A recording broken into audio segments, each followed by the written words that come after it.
Bom, pessoal, então, continuando os nossos estudos sobre espectrofotometria de absorção molecular ultravioleta revisível. Lembre-se que no vídeo anterior eu chamei a atenção que esse estudo ele foi dividido em 3 blocos, tá? O primeiro bloco, eu falei com vocês quais as espécies que irão absorver, tá? Dentro dos compostos orgânicos e dos compostos inorgânicos. Neste segundo vídeo, vou discutir com vocês a parte de procedimento, vamos dizer assim, e vou discutir também qual a equação que relaciona absorvância e concentração. E no último bloco, que será o último vídeo, nós iremos ver os erros que afetam esta análise, ou seja, quais os cuidados que a gente deve tomar para se diminuir os erros, né? Ou então, com relação à aplicação da absorção molecular. Então, lembre-se que a região que a gente está discutindo aqui é do ultravioleta e do visível, tá? Lembrando que a gente vai ter essa região, que ela é uma região em que os resultados são quantitativos, ou seja, a informação principal é uma informação quantitativa, a gente consegue ver qual que é a concentração do nosso analítico na amostra. Já na região do infravermelho é uma informação qualitativa, tá? Então, infravermelho para a gente achar que concentração é ruim. Ou então, voltando aqui para a região de estudo, que é ultravioleta e visível. Então, análise qualitativa. Então, quando a gente fala de análise qualitativa, nós estamos querendo dizer qual composto que é, ou seja, a gente está querendo identificar. Se for no caso de um cátion ou um ânion, essa identificação ela torna-se um pouco mais simples. Mas no caso de molécula, a gente tem que elucidar toda essa molécula, ou seja, a gente tem que dizer qual que é essa molécula, a estrutura. Não basta apenas a gente dizer os átomos que compõem a molécula, a gente tem que dizer a estrutura, a forma dela. Então, essa análise é um pouco mais complicada. Não existe nenhuma técnica qualitativa absoluta, ou seja, a gente pega uma única técnica e através dessa técnica a gente conseguir elucidar a nossa molécula, a estrutura molecular. Isso é feito combinando-se com um conjunto de técnicas, tá? Então a gente vai utilizar várias técnicas. Então, na região do ultravioleta e visível, não é bom, tá? Trará resultados bons. Já a faixa do infravermelho já é boa para este fim. Bom, só para continuando com relação à elucidação de estruturas de moléculas, então geralmente a gente combina várias técnicas, né? Então, por exemplo, infravermelho, RMN, massas, além de a gente pode dar o ponto de fusão, ponto de ebulição, solubilidade, tá? Então, na região do UV visível, a única coisa que a gente consegue definir é se o nosso composto é um composto insaturado ou se ele apresenta heteroátomo. Só isso. Porque é o seguinte, absorveu. Então, se absorveu, a gente consegue inferir que seja insaturado ou que ele tenha heteroátomo. Mas a gente elucidar a estrutura, então, ela é uma técnica, esse intervalo é ruim, tá? Tem muita utilidade nesse ponto. Bom, mas mesmo assim vamos discutir algumas variáveis que afetam o espectro, tá? De certo modo, afeta a parte qualitativa. A primeira variável que a gente tem é o solvente, tá? Então, lembrando que a análise molecular ela é feita em solução diluída, sendo que o solvente ele vai afetar a formação da banda, ou seja, porque a gente vai ter um espectro de absorção. Então, a gente vai ter absorção, tá? Certo? Comprimento de onda, vai ter absorção máxima. Então, se a gente mudar o solvente, este comprimento de onda de absorção máxima ele vai mudar também. Então, ou seja, o perfil do seu espectro ele vai mudar um pouco. Para cada solvente, a gente vai ter um certo perfil aí, tá? Então, o solvente ele tem efeito sobre a formação da banda de absorção, tá? E efeitos sobre o epsilon. A gente vai ver mais na frente também o que é este epsilon. Caso a gente estiver analisando compostos voláteis, tá? Então esse composto volátil ele pode ir para a fase gasosa, o que torna a análise muito mais nítida, tá? Então os espectros obtidos eles são mais nítidos, né? Neste caso, coloca-se uma ou duas gotas da amostra no recipiente fechado e o vapor entra em equilíbrio com o líquido. Mas o mais comum, de fato, é que a análise seja realizada em solução diluída. Então, teremos que utilizar um solvente. Então, para escolher o solvente, a gente utiliza dois critérios. O primeiro, que é óbvio, qual que é a função principal de um solvente? É dissolver a amostra. Então, antes de tudo, o solvente precisa dissolver a amostra. É o primeiro critério de escolha. O segundo critério de escolha, esse solvente ele não pode absorver na região na qual o soluto absorve também. Tá? Então, não pode absorver, porque senão a gente terá uma absorbância que a gente não sabe qual fração que deve-se ao soluto e qual fração que deve-se ao solvente. Tá? Então, é um critério que se deve observar. Com relação à polaridade do solvente, a gente tem que solventes polares, como água, álcoois e outros, eles afetam a definição dos espectros, ou seja, eles irão produzir bandas mais largas. Já por outro lado, solventes apolares, tipo como o ciclo hexano, então irão fornecer espectros que se aproximam mais do estado gasoso, ou seja, espectros mais nítidos. Né? Então tem a figura 24.14 que mostra isso, ou seja, quando a gente utiliza o ciclo hexano, a gente vai ter os espectros mais como se fossem picos, né? E quando a gente utiliza a água ou algo, a gente vai ter bandas, como se fossem ondas. Né? Então essa nitidez é pior. Na tabela 26.3, nós temos comprimento de onda em que o solvente começa a absorver. Então, quando a gente for trabalhar com o solvente, a gente pode consultar em qual comprimento de onda que ele começa a absorver e a gente pode analisar também qual comprimento de onda que o nosso soluto começa a absorver. Então, não pode se sobrepor. A água, ela começa a absorver apenas a 180 nanômetros, ou seja, a partir desse comprimento de onda a gente não trabalha, então a água está de boa, a gente pode utilizar água, não tem problema algum. Já o etanol ele começa a absorver em 220 nanômetros. Tá? E tem outros solventes lá, a gente tem que realmente considerar essa tabela.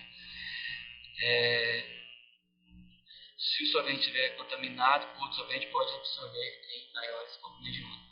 Continuando. Uma outra variável que a gente tem que estar atento é com relação à abertura de fenda. O que é essa abertura de fenda?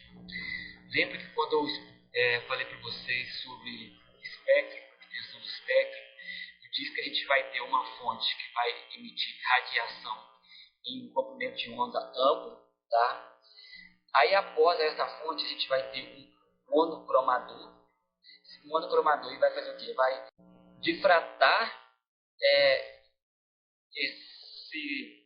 essa radiação em vários comprimentos de onda pequenos e a abertura de fenda então vai selecionar. Essa abertura de fenda funciona como um anteparo a essas ondas. Só que vai ter uma pequena abertura nesse anteparo que é chamada de abertura de fenda. Né? Então, essa abertura de fenda que acaba selecionando este comprimento de onda. Então, quanto menor for essa abertura de fenda, mais nítido será o nosso espectro. Ou seja, vai fornecer bandas mais estreitas, né, que assemelham-se mais a picos. Tá? Então, a largura mínima para uma abertura de fenda é de 1 nanômetro. Tá? Consegue-se abertura de fendas menores que essa. E, por último, aí, o espectro fotômetro apresenta larguras de fendas mais estreitas certeza que os fotômetros, ou seja, os espectrofotômetros, eles são melhores que os fotômetros, tá? Porque quanto menor a abertura de fenda, menor serão os desvios lá da lei de Lambert-Schmidt, que serão os erros, tá? Já está relacionado à parte de erros, que a gente verá ainda à frente. Dentro dessas variáveis, temos também ainda efeitos da radiação espalhada nos comprimentos de onda extremos. O que seria isso? Bom, a fonte de radiação, ela emite em um certo intervalo de comprimento de onda. Por exemplo, vamos pegar como exemplo uma fonte de radiação visível que emite de 380 a 780. Então, ela emite toda essa faixa de radiação. Então, os extremos seriam em torno de 380 a 780. Então, se a gente trabalhar com comprimento de onda, com abertura de fenda, em torno de 380 ou de 780, a gente terá então esse fenômeno da radiação espalhada, tá? Ou seja, a radiação espalhada apresenta comprimento de onda fora do intervalo de comprimento de onda selecionado pela abertura de fenda. Vou explicar mais à frente como isso ocorre. Exatamente. Mas, enfim, essa radiação espalhada, ou radiação espúria, ela vai causar desvios instrumentais na lei de Lambert-Schmidt, então vai causar erro, tá? E vai causar também o surgimento de picos falsos. Então vai ter esses dois problemas, desvios da lei de Lambert-Schmidt e surgimento de picos falsos. Agora vamos entender por que surgem esses picos falsos aí. Digamos que a gente seleciona o nosso comprimento de onda para operar a 360.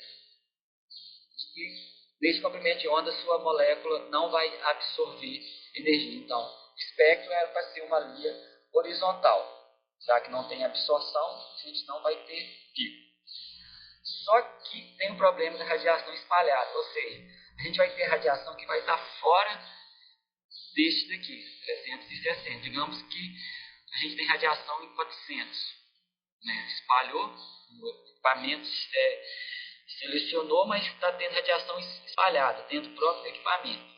Problema interno, vamos dizer assim, do próprio equipamento. Então, essa radiação espalhada, uma vez que está em 400, pode ter algum composto que absorva neste comprimento de onda. Então, vai apresentar um pico, que é um pico falso. Na verdade, em 360 não há absorção. Mas parte da radiação está em 400, então vai apresentar um pico. Então, esse pico é considerado falso. Então, por isso que surge este pico falso aí. Bom, então, com relação à análise qualitativa, então, as principais observâncias que a gente tem que fazer é com relação a essas variáveis mesmo, que vai afetar a nitidez dos espectros. Os cuidados que a gente tem que ter. Então, em relação ao solvente, né, vai afetar o espectro, nitidez, abertura de fenda. Quanto menor a abertura de fenda, mais nítido vai ser o nosso espectro. A gente não trabalhar em comprimentos de onda extremos, que pode surgir picos falsos. Né? Então, são esses 3 pontos aí que a gente tem que estar atentos, né, para a qualidade do espectro. Bom, a outra aplicação da absorção molecular na região do ultravioleta invisível é a aplicação quantitativa. Bom, neste ponto, a técnica ela é muito boa, então ela é muito utilizada com este objetivo. Lembrando que a análise quantitativa ela é possível porque ocorre uma transição eletrônica, tá? Então, essa transição eletrônica que vai fornecer essa informação útil, responsável por essa informação útil que a gente consegue converter para concentração, tá? Então, aqui tem alguns dados para as espécies que a gente consegue analisar, tá? Seletividade e tal. Então, são algumas informações.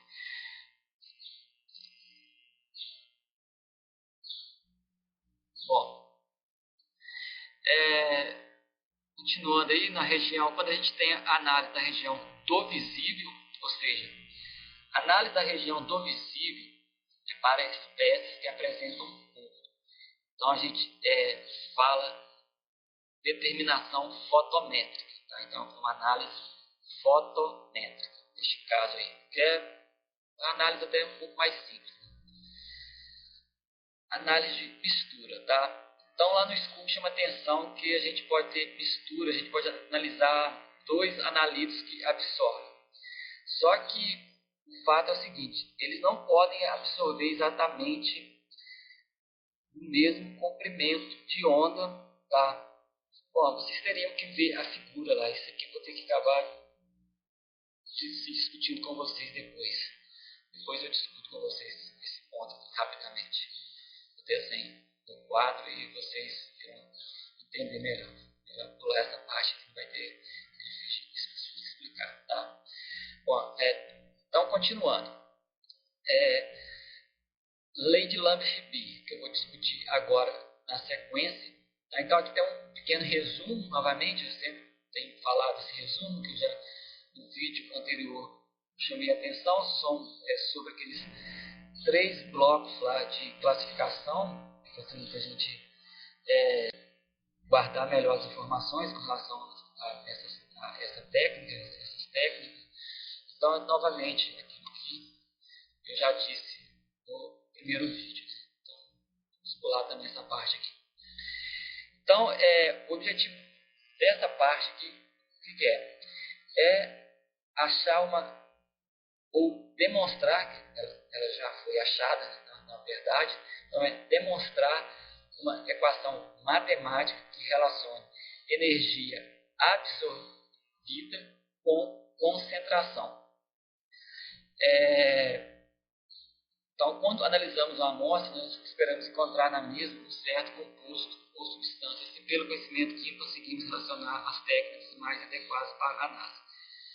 Isso aqui, essa frase aqui com relação seria a primeira etapa em uma análise química, que é com relação ao planejamento. Tá? Então, quando a gente, primeiramente, a gente escolhe o nosso analito, que a gente vai analisar, e a partir desse analito a gente escolhe qual que é a técnica mais adequada. Eu quero dizer com isso aqui, se a gente escolher a absorção molecular para o analito, é porque a gente já estudou o analito e a gente sabe que ele absorve. Tá? Então a gente consegue aplicar essa técnica. Então a gente vai utilizar, geralmente quando a gente vai aplicar qualquer técnica sobre a análise de um analito, é porque a gente já estudou antes, a gente já viu que tem possibilidade que a análise funcione. Tá? Então, digamos que a gente pegou um analito, pode ser orgânico ou inorgânico, a gente viu que ele absorve. Lembrando que o inorgânico geralmente tem que formar íons complexos. Né? Mas a gente viu que ele absorve. Então vamos lá. Então a gente já sabe que ele absorve. Então quais etapas que a gente tem que proceder? Né? A primeira etapa é a gente obter o espectro. Tá? Então vamos obter. A primeira coisa é a gente obter o nosso espectro. Lembrando que o espectro no eixo X, na horizontal, a gente vai ter a variável comprimento de onda, que a gente controla. Então, a gente vai controlar esse comprimento de onda. E no eixo Y, que é na vertical, a gente vai ter a variável absorbância. Tá? Então o espectro ele é obtido, ele é plotado, né? Os dados plotados desta forma. Então, o espectro, quando a gente realiza o espectro, a gente tem 2 objetivos. Tá? Quais que são esses objetivos? O primeiro, a gente observar se a espécie realmente absorve a radiação na região do ultravioleta e visível. Tá? Porque, no princípio, a gente pode, pelos estudos, ver que absorve e tal, mas quando a gente vai fazer a prática, acontece algo, dá algum problema, não sei. Talvez a matriz da amostra pode ter efeito, né? Então, quando a gente vai fazer a análise, não absorve. Então é importante a gente fazer esse espectro para a gente confirmar se a espécie de fato absorve ou não. E uma vez que ela absorve, a gente tem que selecionar o comprimento de onda onde a absorbância é máxima. Ou seja, seria tipo na crista da onda, porque o espectro vai formar uma onda, né? Vai ter um formato de uma onda, que é um formato, digamos, aproximado, só para a gente ter uma ideia mental de um sino, desenho de um sino. Então, o ponto máximo, o ponto mais alto dessa curva, a gente vai ter o máximo de absorção. Então, a gente vai selecionar no eixo X este comprimento de onda, que é o comprimento de onda de máxima absorbância aí. Esse comprimento de onda vai ser muito importante, que a gente vai utilizar uma segunda etapa. Tá?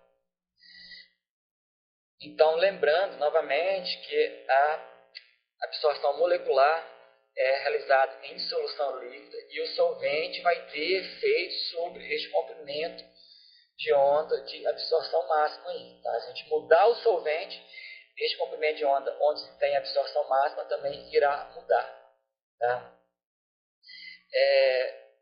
Então, etapa administrativa, tá, isso foi isso que eu disse. Tá? Então, a próxima etapa quantitativa, então o que a gente vai fazer? A gente vai selecionar, a gente vai pegar este comprimento de onda onde a absorção é máxima e a gente vai passar ali a absorbância apenas para este comprimento de onda. Ou seja, a gente faz o espectro, a gente obtém o espectro para poder observar onde tem a absorção máxima. Então a gente seleciona este comprimento de onda. Então na próxima etapa a gente seleciona ele, a gente fixa esse comprimento de onda e a gente passa a ler a absorbância nele. Por quê? Porque neste comprimento de onda a sensibilidade vai ser máxima, então a gente vai ter o máximo de sensibilidade, e o epsilon, que a gente ainda vai ver ainda agora, ele é aproximadamente constante. É importante que ele seja constante. Bom, então a gente selecionou o nosso comprimento de onda onde a absorção é máxima.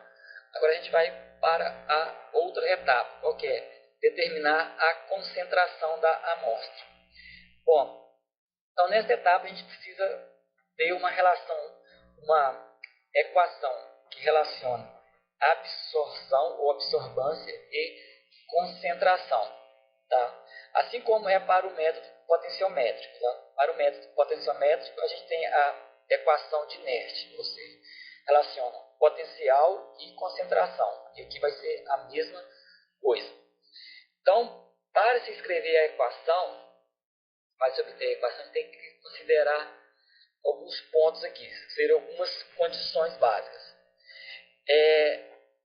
A primeira condição, o feixe tem que ser monocromático. Tá? Então, só que a gente não consegue um feixe de luz monocromático. Na verdade, esse comprimento de onda que a gente seleciona é um comprimento de onda bastante estreito, mas ele não chega a ser um monocromático.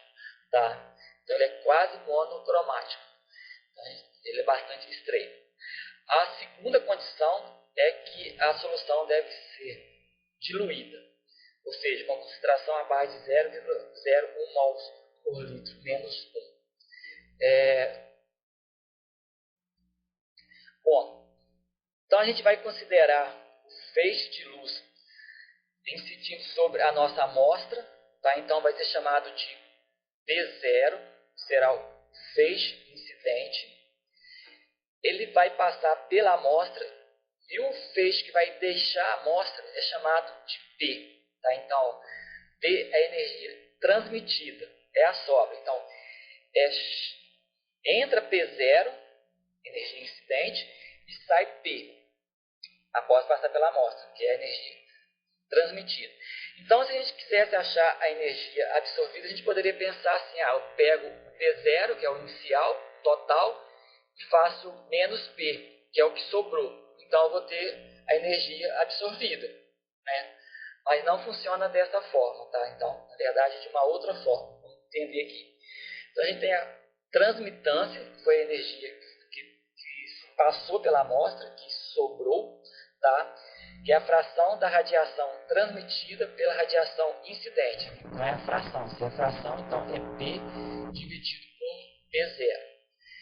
E a gente tem a absorbância, que está relacionada à energia absorvida e é dado por A é igual a menos log de T, log de transmitância.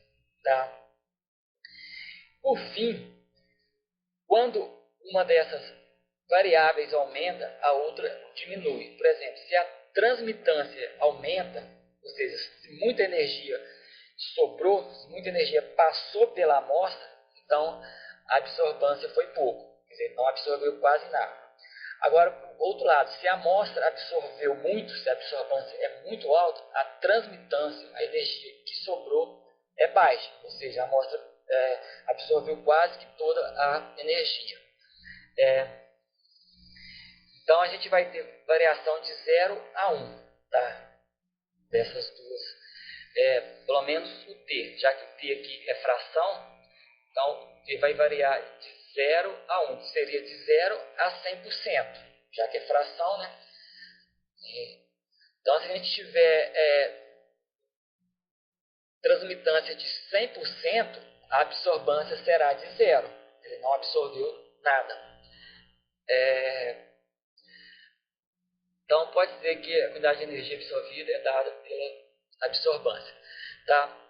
Então, assim, os pesquisadores Lambert e Behe, em locais separados, eles começaram a estudar a relação entre a quantidade de energia absorvida e a concentração. Então, a primeira coisa que eles observaram logo de início é que existe uma relação de proporcionalidade entre a absorbância e a concentração. Ou seja, se eu aumento a concentração, a absorbância também aumenta. Então, ficou dessa forma. A é igual a C, Czinho aqui de concentração. Tá? Outro fato que foi observado também é que a absorbância não ocorre de modo pontual na solução. Ou seja, se o feixe de luz passar por uma solução, todo esse percurso que esse feixe passa terá absorção. Tá? Então, toda a solução irá absorver por onde esse feixe passa, e não apenas em um único ponto. Então, quanto maior for esse percurso que o feixe passa pela amostra, maior será então a absorbância. Então, esse percurso é chamado de caminho óptico. Então, quanto maior for esse caminho óptico, maior será então a absorção. Esse caminho óptico é chamado de B. Então, foi acrescentado esse Bzinho. Mas só que na prática, esse B ele meio que some, porque o caminho óptico, que é no caso a beta, que é utilizado, ela apresenta sempre o mesmo padrão, que é o mesmo tamanho, que é praticamente o padrão, 1 centímetro. Então, aqui, este B será igual a 1. Né? Na prática, fosse como se ele sumisse na equação. Né? Bom, então, vamos pegar aqui a absorbância. Ela é diretamente proporcional à concentração e ao caminho óptico. Então, se a gente montar um gráfico, a gente vai obter uma reta. É isso que quer dizer. Então, no eixo X, a gente tem concentração e no eixo Y, a gente tem absorbância. Então, se a gente montar um gráfico, se a gente fizer várias concentrações, a gente pegar várias concentrações vezes absorbância, a gente espera que se obtenha uma reta. Tá bom, mas a gente pode obter uma reta com diferentes inclinações. Tá? A gente pode obter a reta com essa inclinação, ou a gente pode obter a reta com uma outra inclinação. Então, qual que é a reta que está correta? Né? Aí que vai entrar o terceiro termo, que é a absortividade, que é esse Azinho aqui. A gente vai ter o Azinho, que é a absortividade. Então, a absortividade está relacionada à inclinação da sua reta. Então, quanto maior for a absortividade, ou quanto mais inclinada tiver a reta, mais sensível vai ser a técnica. Isso eu vou explicar também depois no quadro, utilizando o quadro. Esse ponto que também tem que explicar no quadro, pelo menos essa parte aqui, tá? Essa sensibilidade para vocês entenderem melhor. Mas, Então, com isso, a gente fecha a nossa equação de Lambert-Behe. Só que, uma outra informação importante. Quando a concentração é uma concentração molar, ou seja, mols por litro menos 1, a absortividade é chamada de absortividade molar. E o A é trocado pela letra grega epsilon. Então, aqui está o nosso epsilon, que eu venho falando faz tempo. Né? Então, a gente tem o que se chama de epsilon. Então, o epsilon é a sensibilidade da nossa técnica, ou seja, é a inclinação da nossa reta. Quanto mais inclinada tiver a nossa reta, mais sensível vai ser a nossa técnica. Então, quanto menos inclinada tiver a nossa reta, menos sensível vai ser a nossa técnica. Tá? Por fim, o valor de epsilon ele não pode ser obtido de tabela. A gente não pode pegar o valor de epsilon. Porque talvez, eu creio que tenha, porque essa informação não se estaria aqui. Né? Então, provavelmente tem tabelado para algumas espécies esse epsilon, mas a gente não pode utilizar esse epsilon, tá? Tabelado, porque esse epsilon ele vai mudar com a sua matriz da amostra, ou com o seu solvente. Se você mudar o seu solvente, esse epsilon muda. Se você mudar a matriz da amostra, esse epsilon também muda. Então, por isso que a gente tem que obter esse epsilon experimentalmente. Então, este valor de epsilon ele deve ser obtido experimentalmente. Bom, obtido então a nossa equação aí que relaciona absorvância e concentração, a gente vai fazer a análise do branco. A análise do branco, na verdade, o correto seria a gente fazer a análise da matriz da amostra. Mas nunca se faz, né, a análise da matriz da amostra. Geralmente a gente pega o solvente e faz o branco do solvente. E por que a gente faz isso? Porque o solvente ele pode apresentar uma pequena absorção, tá? Pode ter uma pequena absorção. Fora essa pequena absorção, no próprio equipamento pode ter processo de reflexão, espalhamento. Então, isso tudo é uma energia, vamos dizer assim, perdida, que é contada como absorção. Então, se a gente pegar o nosso espectro, a gente vai ter o eixo X, tá? A gente vai ter o eixo X. Devido, então, a esses processos, a gente vai ter uma pequena absorbância ocorrendo. Se a gente ampliar próximo ali ao eixo X, a gente vai ver que tem uma pequena linha passando por ali. Uma pequena, seria como se fosse uma linha base. Então, a gente precisa fazer a análise do branco para a gente subtrair essa linha base quando a gente analisar a nossa amostra. Né? Então, a gente analisa o branco para isso, para subtrair essa linha base que acaba formando-se aí. Aí depois que a gente analisa o branco, a segunda parte a gente obtém a nossa curva de calibração.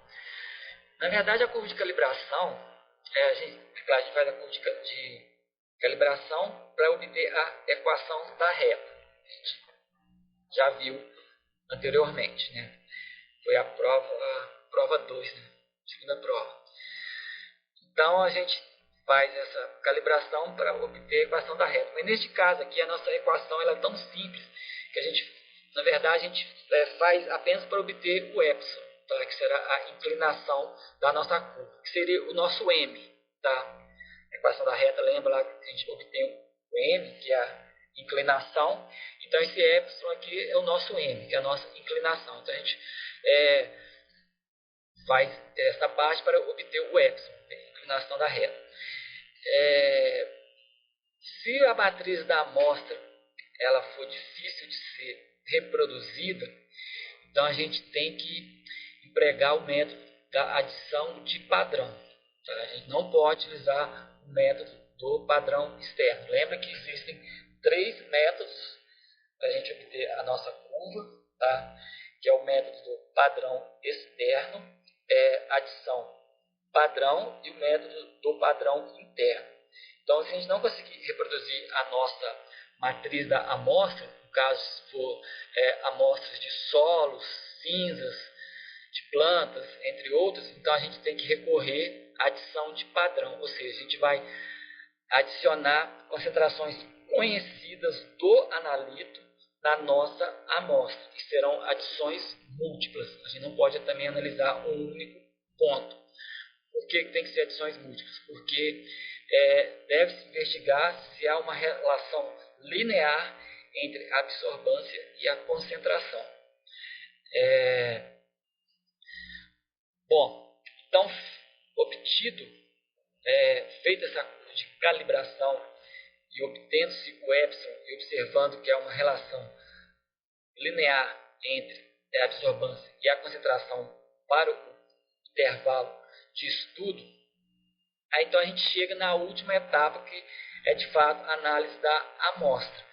Ou seja, a gente já selecionou, a gente já tem o comprimento de onda em que a absorção é máxima, a gente já analisou o branco, subtrair a linha base, a gente já obteve a nossa equação da reta com o epsilon.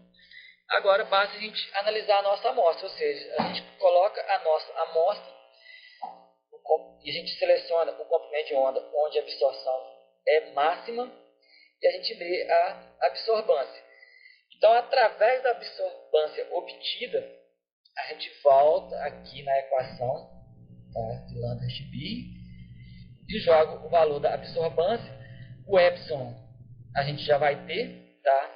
Então, o epsilon a gente vai ter, e a gente acha, o P vai ser 1, e a gente acha a concentração. Tá? Então, é bem simples a análise. Tá? Essa observação também eu depois vou fazer no quadro, tá? Isso aqui, com relação à análise, tipo, vamos lá, um complexo, por exemplo, ferro tiocianato, desculpa, ferro tiocianato. Ele apresenta uma cor vermelha. Tá? Então, quando a gente for selecionar o comprimento de onda de emissão, a gente não pode escolher o comprimento de onda vermelho. Na verdade, aliás, desculpa, de absorção, porque a gente escolhe o comprimento de onda de absorção. Lembrando que aqui é uma técnica de absorção. Então, a gente tem que escolher o comprimento de onda de absorção. Então, a gente não vai escolher o comprimento de onda de absorção vermelho, porque, na verdade, vermelho é a cor que ele transmite. Tá? Então, ele absorve uma outra cor, então absorve em um outro comprimento de onda. Então, a gente tem que consultar uma tabela que vai ter lá comprimento de onda absorvido com a cor e comprimento de onda transmitido com uma outra cor. Então, vai ter uma tabela que a gente vai ter que consultar. Tá? Eu vou explicar isso também novamente no quadro. Então, já é o terceiro ponto que eu vou ter que explicar no quadro, porque fica mais claro para vocês. Tá? Bom, então, com isso a gente encerra este segundo vídeo. Tá? A gente continua depois. O terceiro aí, que seriam... a gente vai discutir os erros que podem ocorrer na análise. Então é isso. Até mais.